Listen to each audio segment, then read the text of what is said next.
What up, gang? Carolina Jackpot time coming at you Friday, February 23rd, 2024.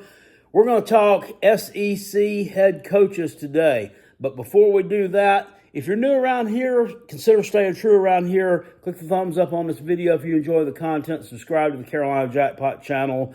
It would mean the world to me. First video in a week or so, football related. Took a little bit of a break there, but we're going to get back into it. It's kind of just a weird time of year. I know that there is actually more going on right now as terms of off-season stuff as there were in years past, but it's still, it doesn't really satisfy the appetite for college football. But everybody likes lists, your boy included. And I want to take a look at this one. Now, this is from our buddy Brad Crawford over at 24/7 Sports. He ranked all the SEC coaches from 1 to 16. We're going to take a look at his list, what Carolina Jackpot agrees with, what I disagree with, and where I might make some changes. Let's get into it. I'm going to link this down in the description box below. Not surprising, at number 16, he has Clark Lee from Vanderbilt. Pretty easy to shoehorn him into the last place here. I would probably tend to kind of agree with this. 2 wins in the SEC in 3 years for Clark Lee, none last year. He did get 2 back in 2022, and both of those were kind of in upset fashion. It's just this is just the same old thing every year. It's really hard to recruit at Vanderbilt. You can get a piece here or there. They can notably get a few skill players, but now with the big transfer portal window, these guys just are always getting picked off. They end up playing their last year somewhere else. It's kind of a vicious cycle, not an enviable position to be in for anyone. Clark Lee's at number 16, and I would tend to agree with this, but one could also make the argument that you could flip-flop him with the next guy on this list. All right, next up on this list is Jeff Lebby at Mississippi State. Now, and all signs point to that he will be a good college football coach. Of course, offensive coordinator under Lane Kiffin at Ole Miss and offensive coordinator under Brent Venables at Oklahoma. Also, kind of off that Josh Heupel UCF tree. He's just going to be a stark contrast from the stuff that we saw there with them last year under Zach Arnett. That guy just wasn't built to be a head coach, not at this point in time. And he was just put in an unenviable position at any rate. Is Lebby better than Clark Lee? I mean, we don't know. I mean, he's definitely in a better situation than Clark Lee, although Mississippi State is kind of, it's a lower tier job in the SEC. Let's just call it what it is. That's not a shot at Mississippi State or Jeff Lebby. Some things just are what they are. But he should be able to win there if he can get the right players in, if he can get them to buy into his scheme. Should be okay. But putting him at number 15, I guess that's okay, and I would agree with that. It's kind of hard to put him at 16 below Clark Lee when his results have just been totally abysmal. But then again, we don't know what Clark Lee would do with decent resources, a decent roster, all those intangibles. Or maybe they're tangibles. Let's move on. Number 14.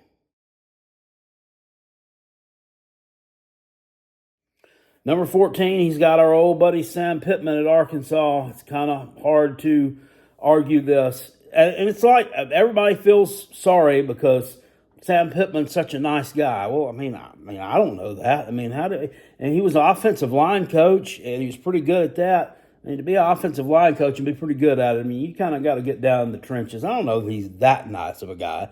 I mean, he probably portrays that in his interviews and comes across that way. But, I mean, you hate to see anybody fail after coming in with, I don't know that he necessarily came in with fanfare, but he came in and he kind of did more than what was expected at Arkansas. And now they're kind of trending backwards. He was 9-4 in 2021. I believe in the COVID year, he won 4 or 5 games, which was an upgrade over what they had with Chad Morris. But then we kind of look, and things have backslid since then. So you got to think maybe he was winning some games with Chad Morris's players that Chad Morris just wasn't able to develop and to buy into his scheme, and things just didn't work out there for him. But now maybe Pittman's not bringing the right players. Don't know what the problem is, but he has brought in former Arkansas head coach Bobby Petrino now as the offensive coordinator, who was the offensive coordinator last year at Texas A&M in a season that led to Jimbo Fisher getting fired. So, I mean, it feels like this guy is in desperation mode. He's pulling out all the stops.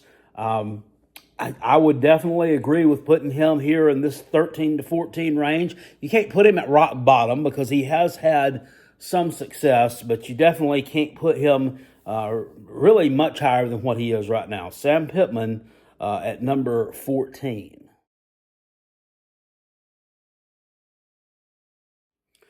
Coming at number 13 is our man Shane Beamer at South Carolina. 3 spots from the bottom. Hard to argue this. I could possibly see putting Shane Beamer at 12 in front of the gentleman that's right in front of him that we'll talk about in just a minute. But it's kind of hard to do that when you look at he's 3-11 against ranked teams since he's been at South Carolina. The one win, or the 2 of those wins coming in shocking fashion against Tennessee and Clemson in back-to-back weeks back in 2022, when he cheated. It's not working out great so far. He did exceed expectations those first 2 years, but he backslid last year. Now, there were a ton of injuries. There were a ton of excuses, but, I mean, I'm kind of like a lot of the Gamecock fans. I don't care. There were enough skill position players on that team to make a difference that they should have won more than 5 ball games. It was embarrassing, and, there's been a lot of, coaching staff mismanagement from the outside looking in, maybe some roster mismanagement as well, maybe kind of a little silly stuff going on. We'll see what his latest hires, how they turn out. He has brought in ex-Georgia State head coach Sean Elliott. We've all went through that before. A beloved former Gamecock assistant coach, South Carolina native, to be the tight ends coach and run game coordinator. We'll see if Sean Elliott can come in there and really make a difference. He's also brought in former Georgia offensive coordinator James Coley to be the wide receivers coach. Out is Justin Stepp, who was the wide receivers coach there and kind of oversaw a lot of the recruiting. We'll see. Brad Crawford says the 2024 campaign is not a contract year for Beamer, but there'll be questions if they fail to play in the postseason again, given the transfer portal, which South Carolina, I think anywhere that you look, they're ranked between 7 and 10 as far as their transfer portal haul. Got some pieces there, including Rocket Sanders and a couple of other running backs. Got some nice wide receiver additions as well, and some pieces along both lines of scrimmage. We'll see, but he says this, but I'm telling you, if South Carolina finishes 4-8 or worse, or even 5-7, and they get blown out in some games, he'll be fired. The fan base is going to revolt and turn on this guy.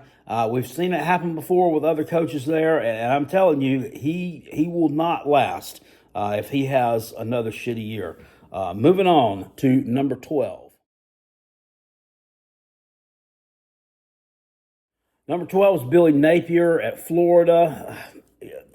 Hard to argue this. You could even say that he deserves to be 13 and Beamer deserves to be 12 because Beamer actually exceeded expectations this first 2 years. And in both years that Billy Napier's been at Florida, he has not exceeded expectations. And in fact, it failed to live up to expectations, failed to live up to, I think, what the Florida fan base wants. He's had 2 losing seasons in a row there. He may be actually in front of Beamer just due to head-to-head record, which he's 2-0 against Shane Beamer those 2 years. I mean, things are just not working out at Florida. I mean, he's recruited really well, but then he's lost a lot of players to the transfer portal. Just another school that's just gotten kind of ravaged with other teams, better teams coming and picking off their talent. Ole Miss got a couple of their players. Alabama's got some.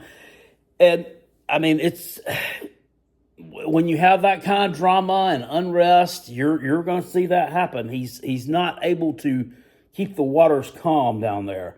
Only 2 years in, and a lot of people are already talking about he's on the severe hot seat and could be out if it doesn't produce this year. And producing this year is going to be difficult because their schedule is. When I say that it's tough, that is an understatement. It's probably the toughest schedule I've ever seen. They play one FCS team. The rest of them are games against Power 5 teams. I got 3 out-of-conference Power 5 games, including their arch rivals, Florida State. They play Miami again and UCF, a very dangerous team that you really don't know from week to week what you're going to get out of them. And then the back half of their schedule is just absolutely brutal.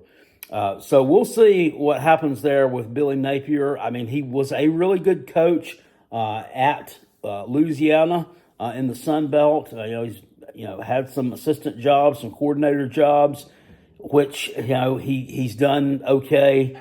But this probably a make or break year there for him. This Florida family, they're just not going to accept that kind of losing. And Florida is one of those programs and fan bases who think that they should be better than they really are. They had some really good, probably 20-year stretch there from the early Steve Spurrier days all the way through Urban Meyer. But, I mean, since then, it's been largely forgettable. Dan Mullen had, a few good seasons there, gone to New Year's 6 games.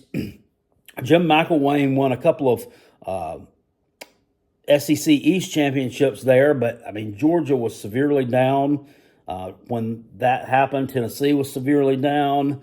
And Florida went to SEC championships games and just absolutely got their doors blown off both times, kind of like Missouri did when they went, just a joke, kind of like another team I know did too. But Billy Napier at Florida, number 12, one could say maybe deserves to be a little lower, but it would be hard with the results versus the expectations to put him any higher than what he is right now.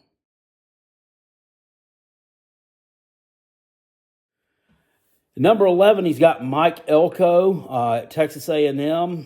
I'm not really sure if I agree with this or not. Elko, really good defensive coordinator there at A&M under Jimbo Fisher. Left 2022 and 2023. He was the head coach at Duke, and he took a program that there was not a lot expected out of going into 2022. David Cutcliffe at Duke had kind of overstayed his welcome there a little bit, and that program was just really in the doldrums, and he turned it around really quickly.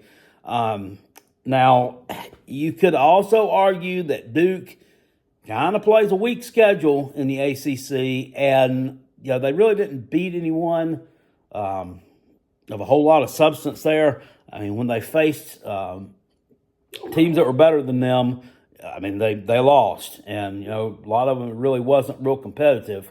He did beat Clemson. I guess that's a feather in his cap there. But, still, I mean, a really good head coaching job in kind of a small body of work that we'll see. They really like him at Texas A&M. They like the culture he brings. They like the message he preaches. And we'll see. At number 11, I mean, it's kind of hard to argue this, and one could say you could bump him down a little bit lower. It's hard to put him any higher than some of the guys in front of him. So I, for one, will talk about Mark Stoops here a little bit later in this. I'm not sure that Texas A&M made the right decision on that. With that whole Mark Stoops, we're going to hire him. No, we're not going to hire him deal. But anyway, Mike Elko at number 11, directly in front of Billy Napier. And let's move on to number 10. Number 10 is Brent Venables at Oklahoma. He's won 16 games as a head coach over 2 years. Now, one would think that he would end up being higher on this list just based on his just uber success as a defensive coordinator at Oklahoma and at Clemson. 2022, really disappointing year there. Went like 6-6. And then last year, though, I mean, it kind of rebounded, righted the ship, won 10 games. They beat Texas. So things are looking up there for Brent Venables. Obviously, he's going to continue to be able to recruit at a decent enough level to, kind of keep pace with the rest of the SEC, especially with the additions there. Of course, it remains to be seen. I mean, I for one, think he's probably a much better coordinator than a head coach, but that's just me. You can't put him any higher. It would be hard to move him any lower on this list, as if you take, chatbot's head's itching. If you take his average over 2 years as a head coach, he's won 8 games, so it would be hard to move him lower than any of the other people on this list. None of those have done that.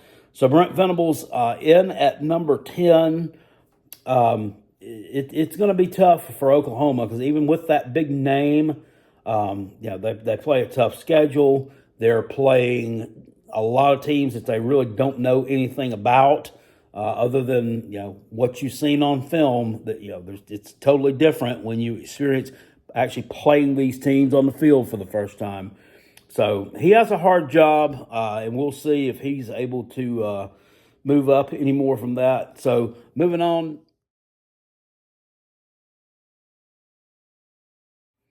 Number 9 is Hugh Freeze at Auburn. He's 80-54 in his career. He has 1 Sun Belt championship. This is a guy that, and this might not be a popular take, but I'm going to tell it to you. I don't care, and it doesn't. I know all the dirty doings that he was involved in the past, and then all of a sudden he come to Jesus. So that's why I call him the dirty preacher when I'm trolling, but this guy, to me, is one of the more overrated coaches out there. I mean, he is very inconsistent. I mean, they figured out 6-6 last year. He got blown out in the bowl game by Maryland. I mean, there's no excuse for an SEC team to be getting blown out by Maryland. And he said that he was too focused on recruiting to focus on Maryland. That's what the article says here, and that's horse shit. I mean, yeah, you can be honest. But there's a case when you can be too honest. You lost to New Mexico State, which was a decent group of 5 team last year, but it's New Mexico State. Auburn shouldn't be losing to New Mexico State at home, away, anywhere. So, we'll see what he's got there. He's got to get some more pieces there to work with at Auburn. He's got a really, really average quarterback there in Peyton Thorne. He's got some decent skill position players, so it's almost like he's built his resume off of beating Alabama a couple of times and doing a really good job at Liberty. Yes, he is a good offensive mind, but I do not think that he deserves to be any higher than number 9 on this list. I think he's probably right about where he needs to be. I would agree with Brad Crawford on this assessment. Hugh Freeze at number 9.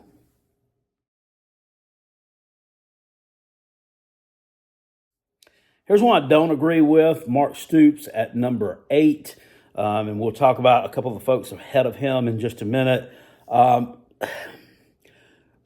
Stoops has been at Kentucky since 2014. He's 73-65. It's been his only head coaching job.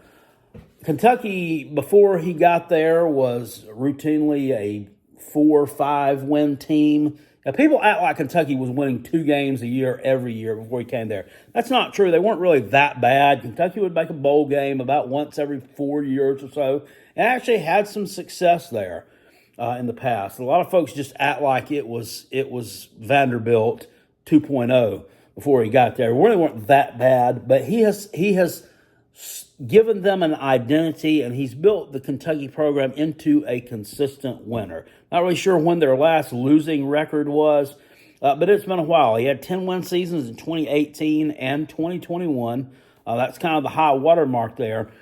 He gets a lot of credit for being able to do more with less. Kentucky doesn't normally recruit at a very high level. They're not really able to pull in a lot of high-level talent out of the transfer portal. However, this year, they were able to grab a couple there.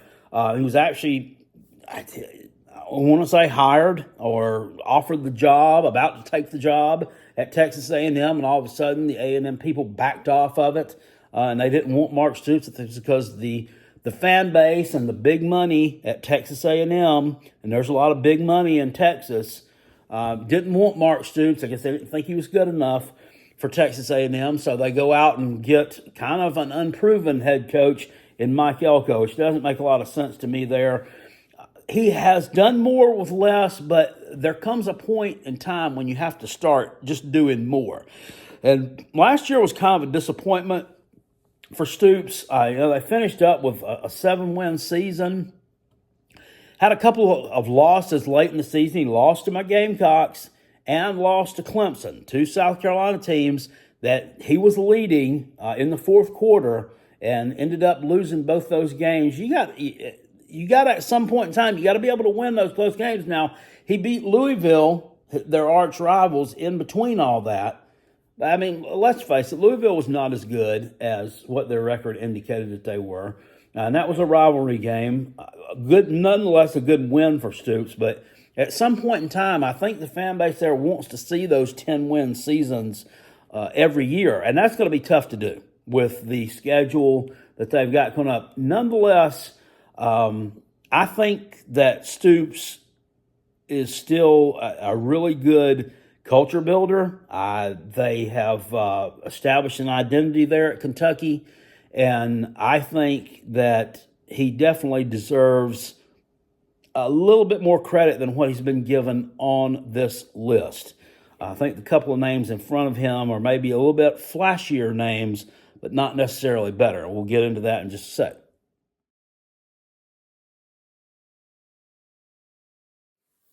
Next on the list is Eli Drinkowitz at Mizzou, 40-22. Overall, he's got one Sun Belt championship at Appalachian State, 28-21 in the SEC.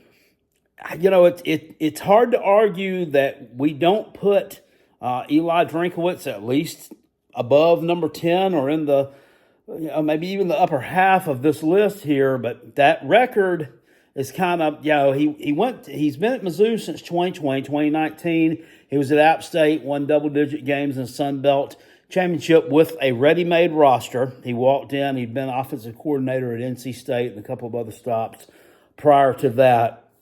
I'm not going to argue that Drinkowitz is not a good coach. They finished 11-2 last year. Everybody's Cinderella. They beat Ohio State in the Cotton Bowl, kind of a disinterested Ohio State team, 14-3. And look, I know that you get a lot of that talk about bowl games. Ohio State didn't really have as many opt-outs and players that quit like a lot of other teams do. I still think they didn't want to be there, and they were disinterested. That's just me. I'm looking at this from a jackpot point of view, not necessarily my own point of view, because if I was out there playing, I'd play every damn game like it was my last, because you never know, it might be. But this is the generation of me, when you do for me, and these guys are not going to play if they don't think it's important or it's not important to them. Is he going to be able to replicate that success? We'll see. Missouri is one of those states that's got that NIL law where a high schooler, once he commits to you, can start earning NIL money right off the bat. So it kind of gives them a little bit of a recruiting edge. And though there's a lot of good recruits that come out of the St. Louis area, there's a lot of good recruits come out of the Kansas City, Missouri area. So we'll see. It's hard to think he's going to take a huge step back because there's a lot of talent on that roster. Now, they did lose Cody Schrader, who was like the heart and soul of that team last year, the running back. However, they've got some skill talent on there. He's recruited really well. He's used the transfer portal really well. And he's rubbed some people the wrong way, too. Is this a flash in the pan? I mean, I don't think so. The year before, 2022, Mizzou was a 6-7 team. They had some net close losses there, which, you could argue that, well, if he's a really good coach, Jackpot should have been able to win those games. I can agree with you there. But somehow last year, it all fell together.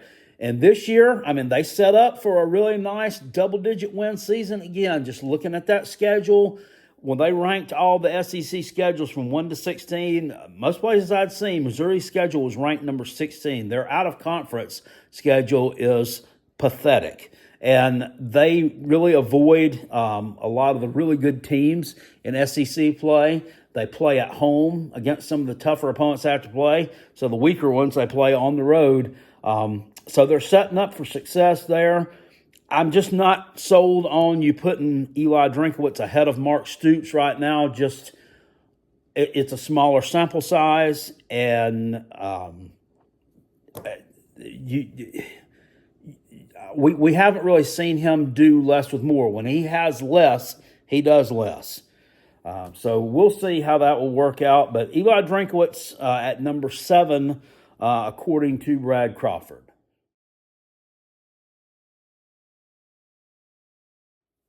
Got Josh Heupel at number 6. Josh Heupel, of course, took over Tennessee in 2021, and Josh Heupel inherited a mess. I mean, I hate on Josh Heupel sometimes. It's, good-natured bantering back and forth. It's a team that Gamecock fans don't really like a whole lot. But, I mean, you have to give credit to Josh Heupel for just taking on that job. Even though it was a Tennessee job, I mean, he had a real mess on his hands. And he's really done nothing but win at Tennessee. They've had kind of a bad year last year, or less than expectations. They were 9-4. Their fans and a lot of the other media members there thought that they would win double-digit games again. Didn't happen. Had a couple of bad losses. The Mizzou loss was a bad loss. The Florida loss was a bad one. Can he avoid that kind of stuff going into 2024? I think he can. I mean, they've recruited really well. The transfer portal is there's not a whole lot of involvement there from the transfer portal. He's more of a recruit high schoolers type guy more than I think he'd rather do that to plug holes than use the transfer portal. But they do use it to some degree there. And, at 55-20, winning the AAC championship at Central Florida, I mean, it's a really good resume. Once again, I don't know. I kind of would put Heupel and Mark Stoops. I might tie these two guys for 6 and put Drinkwitz right behind them, because Heupel has just a little bit more of a body of work than Drinkwitz does. Drinkwitz's entire body of work basically is at Mizzou. But we'll see. It's hard to put him any lower than this. I mean, you can't really put him any higher than this based off some of the names on this list. But you may argue that you could flip-flop him with the one in front of him. We're going to talk about it in just a second. But Josh Heupel at number 6, despite the outside hatred from being a South Carolina fan, I mean, I do have respect for what he has done at Tennessee. It wasn't easy when he took over there. So I'm going to wash my mouth out now.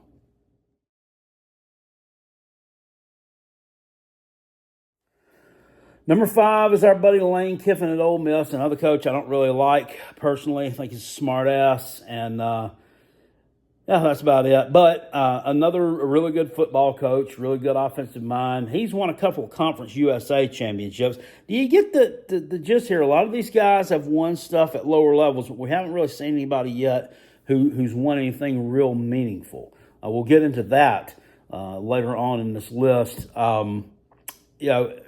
10-win season in 2021, 11 last year, won a New Year's Six game, kind of dominated Penn State in that Peach Bowl game. The score looked closer than what the game actually was. Transfer portal class ranked number 1, setting them up for success in 2024. And their schedule, although it's not it's not a cakewalk, but it's kind of down there almost Mizzou level. Their out of conference schedule is pathetic as well. They got 4 gimme games with the 12-team playoff. They're saying he should make the playoff. It was his first time at head coach. He's got a multi-talented quarterback there coming back in Jackson Dart. Got loads of talent on the offensive side of the ball. So, players just seem to like playing for this guy. At number 5, you have to think that's probably about right. I mean, he's kind of accomplished as much or more than anybody on this list so far that we've gotten to.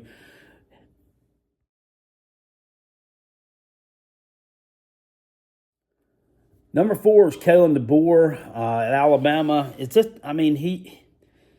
despite 2 years at Washington, it's almost like DeBoer is an unknown. He's 14-1 at Washington. Everybody that you see too on Twitter, on everywhere else on social media, saying he'll be fired in 2 years, blah, blah, blah. He'll never be able to do what Nick Saban did, blah, blah, blah. Look, you don't know that. Okay, you really don't know that until it happens. It's almost as if people are wanting him to fail. They're just wanting to see this, and it's just so they can point and laugh and say that we were right.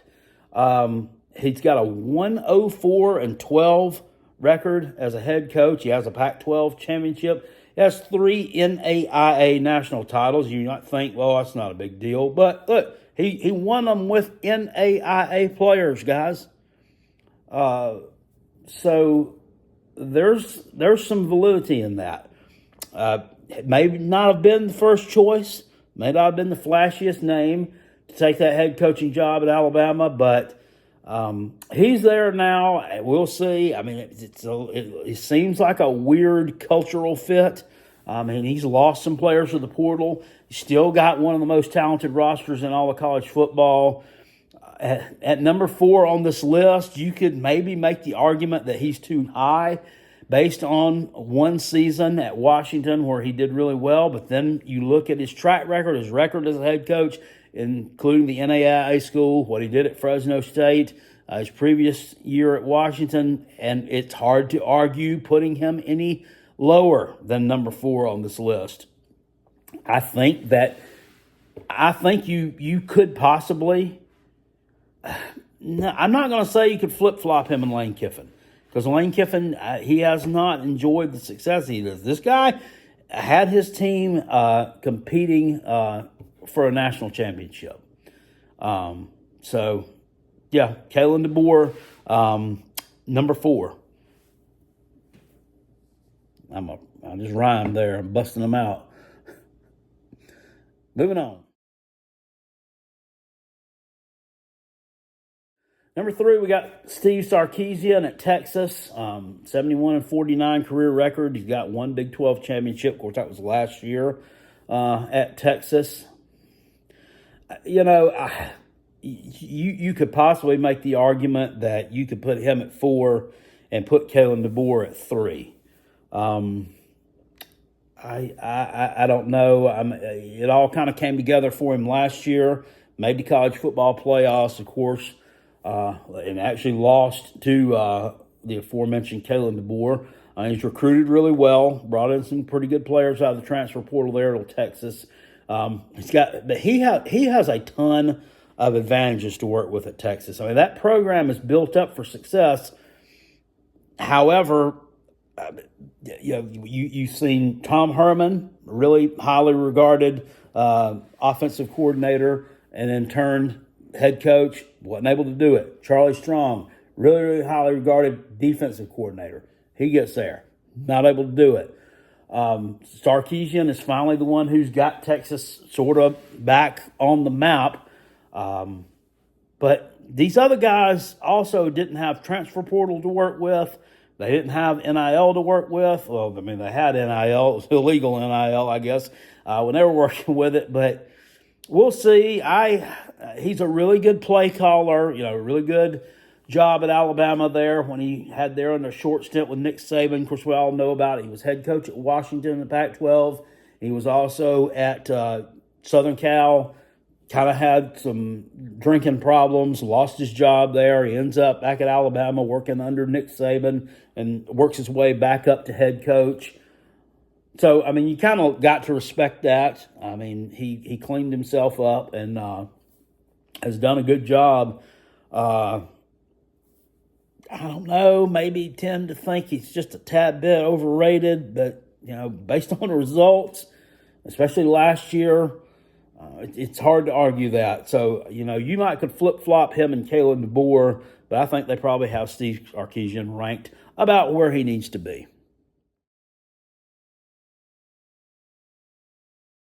The rest of this list should be easy to guess. Number 2, we got Brian Kelly at LSU. Guys won 283 games, had a really lengthy head coaching career. He's won 2 Division II national titles. Again, that means something. It was Division II talent that he was winning them with. Won a MAC championship, a couple of Big East championships at Cincinnati. He had about a 10-year stint there at Notre Dame, where he was in the college football playoff. He also competed for a national championship there in 2012 and lost to Alabama. He just has not been able to quite get over the hump and win the big one. But he's the kind of guy, when he sees a problem, he's going to address it. Last year, they had elite talent on that defense, and their defense was absolutely terrible. So what does he do? He goes out and fires the entire defensive staff, brings in Blake Baker. That shouldn't be a tongue twister, but it is, from Mizzou to head up the defense. He's also took some assistant coach from Texas. That defense really kept them from being an elite team last year. Where Jaden Daniels, of course, won the Heisman Trophy.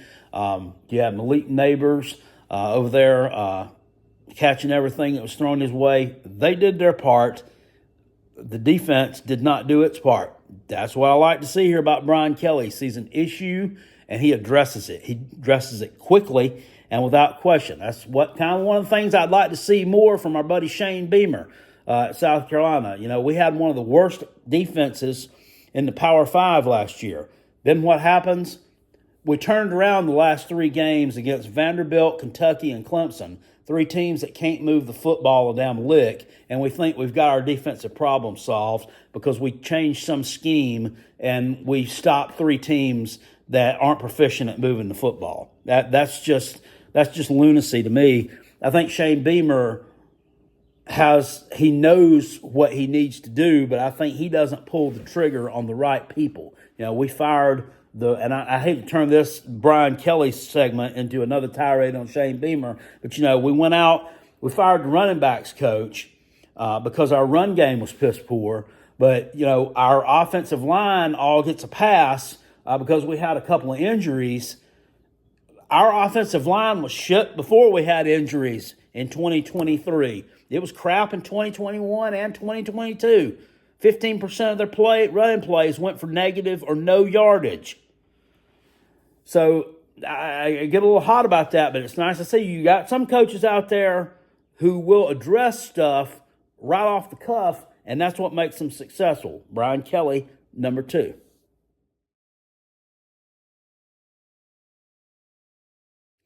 Number 1's Kirby Smart, and I think that is, I think that's everyone's general consensus. Anyone who would put anyone else at number 1 on this list that's just a foolish list. Won 2 national championships in a row, 2021, 2022.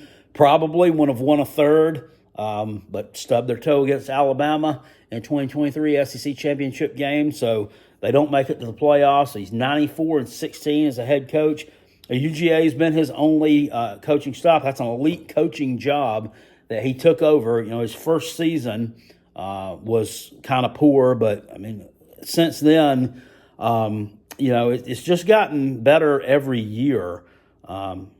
had a little bit of a slip up there in 2018, coming off the 2017 season when they competed for the national championship. But consistently landed number one recruiting classes.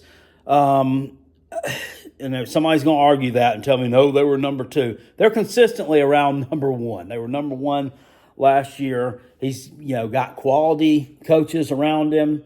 Hey, it was just ready-made for this job, and Georgia has established an identity. They're going to play smart football. They're going to play good defense. They're not going to shoot themselves in the foot.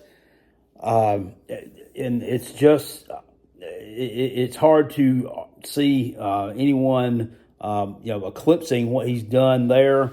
Kirby Smart at number one, the top head football coach right now. There's not a lot of competition for him there in that regard. What do you guys think of Brad Crawford's list over here at 24/7 Sports?